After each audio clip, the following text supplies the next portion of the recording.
करते ऐसे ही होता रहा। मतलब कि ये लगा लो मैंने कम से कम 10 शोरूम में कॉल, मतलब एक तरीके से इंक्वायरी डाल दी थी कि 10 शोरूम से मुझे ये हो गया था, सर अभी कॉल अरेंज करा रहे, अभी कॉल अरेंज करा रहे, ऐसा होता रहा। और उसके बाद मुझे बैक टू बैक कॉल आती रही, तो जिसकी कॉल आती रही मैं उनको रेट बताता रहा। कैसे, जैसे मान लो कॉल आई कि सर आपने इंक्वायरी करी थी, मैंने कहा हाँ करी थी, कि आपको कितने कौन सी चाहिए, मैंने कहा ये चाहिए, कि सर हम इतने में दे देंगे। मैंने कहा क्या बात कर रहे हो सर, ये तो मुझे इतने में मिल रही है। कि कितने में, मान लो मैं मुझे मिल रही थी 11,55 में, मैंने बोल दिया मुझे तो 11,40 में मिल रही है। कह रहे सर 11,40 मिल रही है, तो हम आ जाते हैं, कोई नहीं डील लोग कर लेंगे बैठ के। मैंने कहा फोन पे बता दो, देखो मेरे पास इतना टाइम नहीं है क्योंकि मुझे और कहीं से भी ऑफर आ रहे हैं। उन्होंने बोला 11,30 में हम डन कर देंगे। फिर ऐसे कर करके भाई मैं आ गया। मतलब मैंने दो जगह गाड़ी भी बुक कर दी थी, 11,30 में भी बुक कर दी थी मैंने।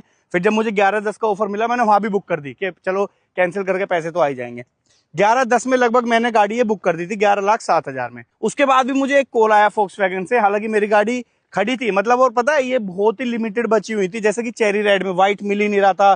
साफ बोल रहे थे सर 12 लाख भी दोगे तब भी व्हाइट नहीं देंगे, ब्लू नहीं मिल रहा था, सिर्फ चेरी रेड गाड़ी थी। दो चार जो भी थे मुझे ऐसा बताया गया था कि यही खड़ी हुई है, ये स्टॉक क्लियर करना है। और इस चक्कर में मैंने गाड़ी खरीदने के बाद पूछा भी था, अब ये गाड़ी अवेलेबल भी नहीं है, मतलब बेस मॉडल आपको वर्टस मिलेगा भी नहीं, अब जनवरी के बाद ही मिलेगा क्योंकि प्रोडक्शन ही बंद है।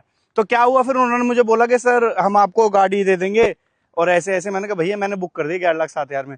कह रहे अगर मैं आपको 11,95 में दे दूं, 10,95 में सॉरी।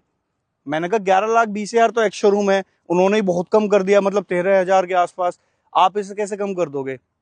तो कहने लगा कि सर वो आप छोड़ो, 10,95 में देता हूँ। मैंने कहा देखो यार 10-5 हज़ार रुपए के लिए मैं अब नहीं कर रहा बुकिंग कैंसिल, मैं अब ज्यादा लफड़े में नहीं पड़ रहा कि मैं वहां से कैंसिल करूँ, फिर चेक डालू, फिर वहां से पैसा आएगा, मैं आपके यहाँ पे बुक करूँ।